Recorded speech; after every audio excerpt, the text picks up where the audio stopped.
اللہ جل وعلا کی حمد و ثنا کے بعد رسول رحمت، شفیع معظم، نبی محتشم، حضور ختم المرتبت، اللہ کے پیارے، امت کے سہارے، رب کے محبوب،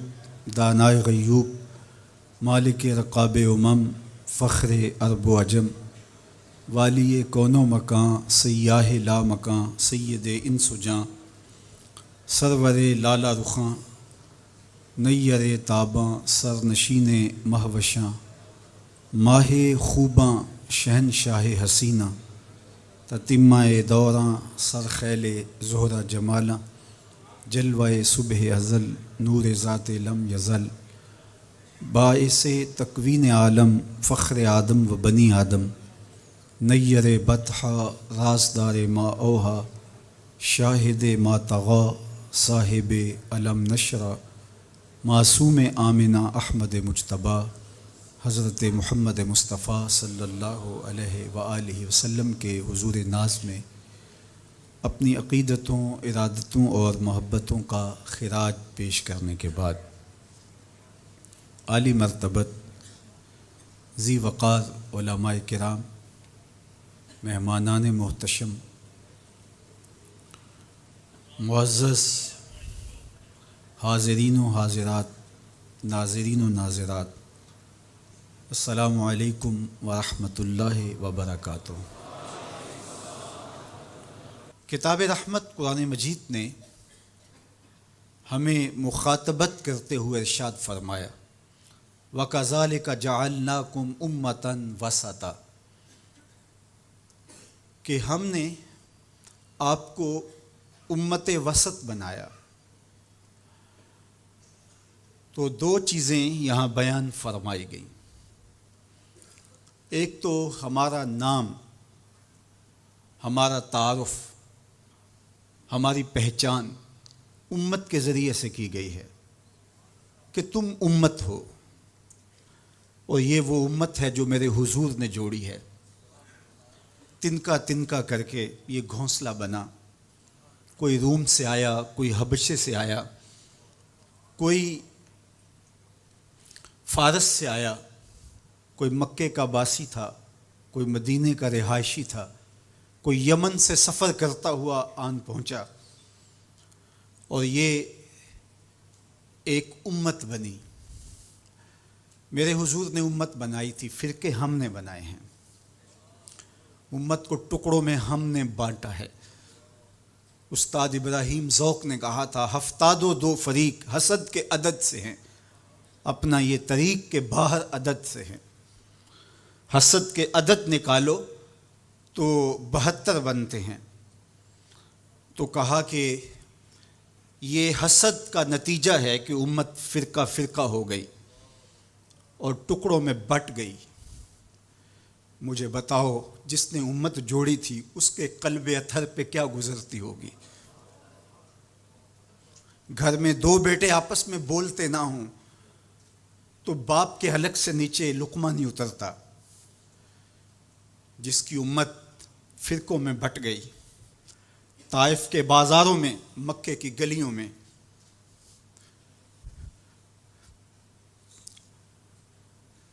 اور کہاں کہاں میرے حضور نے اس امت کے لیے دکھ جھیلے، تکلیفیں سہی، تو یہ امت ٹکڑوں میں بٹ گئی۔ حضور سے ہمیں معافی مانگنا ہوگی۔ چھوڑ کے آپ کا دامن رحمت، آقا ہم سے بھول ہوئی، کھو دی اپنی قدر و قیمت، آقا ہم سے بھول ہوئی۔ دیکھ ہماری آنکھ مچولی، اپنے سینے اپنی گولی، بھول گئے ہم درس اخوت، آقا ہم سے بھول ہوئی۔ بن گئے سیم و زر کے بندے، تن کے اجلے من کے گندے، لٹ گئی ہم سے فقر کی دولت، آقا ہم سے بھول ہوئی۔ دنیا کے ٹھکرائے ہوئے ہیں، تیرے در پہ آئے ہوئے ہیں، کھول دے اپنا باب رحمت، آقا ہم سے بھول ہوئی۔ ہم سے غلطی ہوئی کہ ہم ٹکڑوں میں بٹ گئے، ہم گروہوں میں بٹ گئے، اور اس کا نتیجہ کیا ہے؟ آج پوری امت زخم زخم ہے، پوری امت لہو لہو ہے۔ کہا تمہاری ہوا اکھڑ جائے گی اگر تم نے حبل اللہ کو چھوڑ دیا، اللہ کی رسی کو چھوڑ دیا، تم نے رسول کے دامن کو ترک کر دیا، تم گروہی تقسیمات پہ یقین رکھنے لگے، تم نے 1.5 اینٹ کی مسجد کھڑی کر لی، تم تقسیم در تقسیم کے عمل سے گزرتے رہے، تم امت سے فرقوں سے جماعتیں، جماعتوں سے لابیاں، اور لڑکتے لڑکتے تم ٹکڑے ٹکڑے ہو گئے، تم کرچی کرچی ہو گئے، تو پھر تمہاری ہوا اکھڑ جائے گی، دنیا میں تمہاری کوئی عزت نہیں رہے گی۔ آج حضور کے قلب اطہر پہ کیا گزرتی ہوگی جب شام کی بچیوں کے منہ پہ تماچے مارے جاتے ہیں، جب بغداد میں حضور کی امت خانمہ برباد نظر آتی ہے، جب برما میں آری لے کر کے اعضاء کاٹ دیے جاتے ہیں، جب دشت لیلہ سے لے کے کندھار تک اور غزہ سے لے کے کشمیر تک لاشیں ہی لاشیں بکھری ہوئی نظر آتی ہیں، بستی بستی، کریا کریا، صحرا صحرا خون، بستی بستی، کریا کریا، صحرا صحرا خون، امت والے امت کا ہے کتنا سستا خون، امت والے امت کا ہے کتنا سستا خون۔ شام، قدس، کشمیر اور برما، کس کس کا احوال کہوں؟ شام، قدس، کشمیر اور برما، کس کس کا احوال کہوں؟ ہر سو زخمی، ہر سو لاشیں، ہر سو بہتا خون، امت والے امت کا ہے کتنا سستا خون، امت والے امت کا ہے کتنا سستا خون۔ آج امت لہو لہو ہے،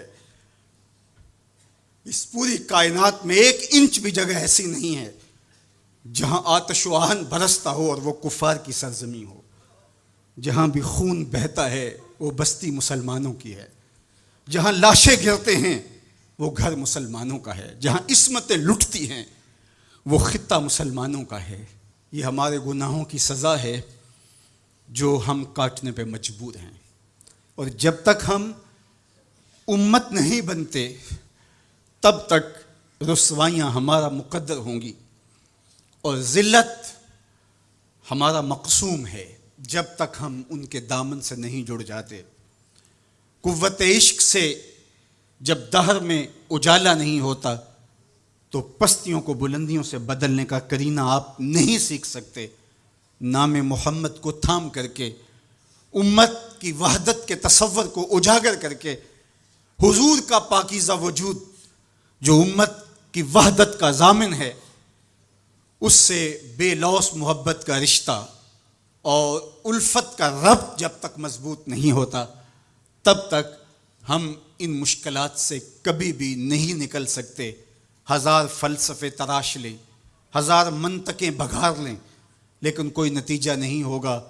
تمہیں نتیجہ تب ہی ملے گا جب حضور کے قلب اطہر کو آرام پہنچاؤ گے، جب امت بن جاؤ گے، جب حضور علیہ السلام سے وابستگی اپنا شعار زندگی بنا لو گے، تو پھر دہر میں اجالا اور روشنی حضور علیہ السلام کے نام کے صدقے سے نصیب ہوگی، اور تقدیر کا قاضی تمہاری سزائیں معاف کر دے گا، اور پھر نتیجہ تمہارے سامنے اس صورت میں نمودار ہوگا کہ تم بحر و بر کے مالک ٹھہرو گے، اور کائنات کے اندر حضور کے ساتھ وفا کے رشتے کے نتیجے کے اندر لوح بھی تمہارے ہاتھ میں ہوگا، قلم بھی تمہارا ہی مقدر ہوگا۔ لیکن شرط یہ ہے کہ تم صحیح معنی کے اندر امت بن جاؤ۔ وَأَنْتُمُ الْعَالَوْنَ إِن كُنْتُم مُؤْمِنِينَ، یہ میرے رب کا وعدہ ہے، اور میرے رب کے وعدے سچے ہوتے ہیں۔ کہا تم ان کے بن کے تو دیکھو، عزت کا تاج میں تمہارے سر پہ رکھوں گا۔ یہ تمہاری غلطیوں کی تمہیں سزا دی جا رہی ہیں، عزتیں تمہارے لیے ہیں، وقار تمہارے لیے ہے، لیکن شرط یہ ہے کہ تم میرے بھی بن جاؤ، میرے رسول کے بھی بن جاؤ۔ تو پھر عزتیں تمہارا مقدر ہوں گی اور شانیں تمہیں عطا کی جائیں گی، تمہیں عزتوں کی مسندوں پہ بٹھایا جائے گا۔ شکوے کی زبان کھلی تو لہجہ تلخ ہوا، اور اقبال بولا کہ صفائے دہر سے باطل کو مٹایا ہم نے، نوع انسانی کو غلامی سے چھڑایا ہم نے، تیرے کعبے کو جبینوں سے بسایا ہم نے، تیرے قرآن کو سینوں سے لگایا ہم نے، پھر بھی ہم سے گلہ ہے کہ وفادار نہیں، ہم وفادار نہیں، تو بھی تو دلدار نہیں۔ تو آواز آئی صفائے دہر سے باطل کو مٹایا کس نے، نوع انسانی کو غلامی سے چھڑایا کس نے، میرے کعبے کو جبینوں سے بسایا کس نے، میرے قرآن کو سینوں سے لگایا کس نے، تھے تو آبا وہ تمہارے ہی مگر تم کیا ہو، ہاتھ پہ ہاتھ دھرے منتظر فردا ہو، ہر کوئی مست مئے ذوق تن آسانی ہے، تم مسلمان ہو یہ انداز مسلمانی ہے، حیدری فقر ہے نئے دولت عثمانی ہے، تم کو اسلاف سے کیا نسبت روحانی ہے، وہ معزز تھے زمانے میں مسلمان ہو کر، تم خار ہوئے تارک قرآن ہو کر۔ جب تم میرے تھے تو خالد بن ولید کے پاس زہر کی شیشی لے کے پادری آتا ہے، تو حضرت خالد بن ولید پکڑ کے خود اس کو پی جاتے ہیں، اور وہ منتظر ہوتا ہے کہ تھوڑی دیر کے بعد یہ گریں گے اور موت واقع ہوگی، لیکن معمولی پسینے کے بعد حضرت خالد بن ولید کھڑے ہو کے کہتے ہیں میرے رب نے موت نہ لکھی ہو تو موت نہیں آ سکتی، آؤ رب کا ڈر سینے میں پال لو، زمانہ تم سے ڈرنا سیکھ لے گا، ان کے ہو جاؤ زمانہ تمہارا ہو جائے گا، ان سے وابستگی اختیار کرو پھر زمانہ تمہاری نوکری کرے گا۔ پھر میں اقبال کے لہجے میں کہنا چاہوں گا کہ محمد سے وفا تو نے تو ہم تیرے ہیں، یہ جہاں چیز ہے کیا لوح و قلم تیرے ہیں، پھر کائنات تمہاری باج گزار ہوگی، تمہاری دہلیز کی لونڈی ہوگی، زمانہ تمہارا نوکر ہوگا، شرط یہ ہے تم امت بن کے دکھاؤ، تم نے امت بننا ہے، تم نے رسول اللہ کا غلام بننا ہے، تمہارا لب و لہجہ بتائے ہم حضور کی امتی ہیں، تمہارا طرز زندگی بتائے تم حضور کی امتی ہو، تمہارا کردار بتائے تم ترازو پہ کچھ تول رہے ہو، تو لوگ دوسری طرف بھی منہ کر کے کھڑے ہو جائیں یہ غلط نہیں تول سکتا، یہ امت رسول ہے، تم بول رہے ہو لوگوں کو یقین ہو کہ یہ جھوٹ نہیں بول سکتا، یہ رسول اللہ کا امتی ہے، تمہارا طرز زندگی بتائے میں امت رسول ہوں، تمہاری وحدت، تمہارا زور ہے، تمہاری طاقت ہے، تمہاری توانائی ہے، تو فرمایا وَكَذَلِكَ جَعَلْنَاكُمْ أُمَّةً، ہم نے تو امت بنایا تھا تمہیں، تم ٹکڑے ٹکڑے ہوئے، تم نے اپنے آپ کو بانٹ لیا، تم ایک دوسرے کا گریبان نوچنے لگے، تم ایک دوسرے کے جبے پھاڑنے لگے، تم ایک دوسرے کے لیے نفرتوں کے بیج بونے لگے، تمہاری زبانیں انگارے اگلنے لگیں، تم چنگاریاں نکالنے لگے، تم ممبر و محراب کے تقدس کو پامال کرنے لگے، تم خواہشات کے غلام بن گئے، تم آرزوؤں کے نوکر بن گئے، تم اپنے نفس کی غلامی میں آ گئے، تم تو غلام تھے آمنہ کے لال کے، تم نے کب سے نفس کی غلامی اختیار کر لی، تم کب سے خواہش کے نوکر بن گئے، تم کب سے نفس کے بندے بن گئے، پھر تمہیں ذلیل نہ کیا جاتا تو اور تمہارا علاج کیا ہے؟ تقدیر کے قاضی کا یہ فتویٰ ہے ازل سے، ہے جرم ضعیفی کی سزا مرگ مفاجات، یہ تقدیر کا فیصلہ ہے۔ عبد القادر روحیلے نے جب ملک تیمور کو قید کر کے اس کی آنکھیں نوکے خنجر سے نکالی اور اس کی حرم کی بیٹیوں اور بہوؤں کو بہنا ناچنے پہ مجبور کیا، لیکن ایک دم نہ جانے اس کو کیا خیال آیا، اس نے سارا اسلحہ اتار کے پھینک دیا اور چارپائی پہ لیٹ کے خراٹے لینے لگا، لیکن وہ بیٹیاں برابر ناچتی رہیں۔ تو عبد القادر روحیلہ کھڑا ہوا اور اس نے کہا کہ میں ایک سپاہی ہوں اور اس حالت کے اندر اسلحہ اتار کے خراٹے لینے لگ جانا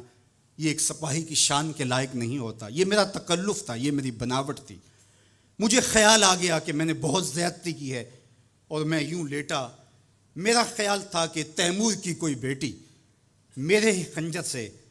میرا گلا چیر دے گی، لیکن اس کے باوجود تم برابر ناچتی رہیں، حمیت نام تھا جس کا گئی تیمور کے گھر سے۔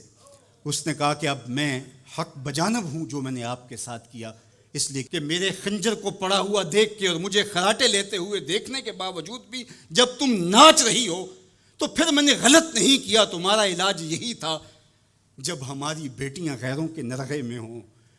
جب ہمارے گلے چیرے جا رہے ہوں، جب شام اجڑ رہا ہو، جب برما میں آریوں کے ساتھ انسانی اعضاء کاٹے جا رہے ہوں، جب بغداد کے اندر اس امت کی شہزادیاں بھیک مانگنے پہ مجبور ہوں، تو مجھے بتاؤ اس زمانے میں بھی ہم ایک دوسرے کے گریبان نوچیں گے؟ تو پھر جو ہمارے ساتھ ہو رہا ہے یہ ہماری سزا تھی، ہمیں امت بنایا گیا تھا، ہم نفس کے غلام بن گئے، ہم خواہشات کے نوکر بن گئے۔ تو میرے رب نے کہا وَكَذَلِكَ جَعَلْنَاكُمْ أُمَّةً، دوسری بات وسطا، تمہیں امت وسط بنایا۔ امت وسط اس کے 3 معنی امام قرطبی نے کیے ہیں، باعظمت امت،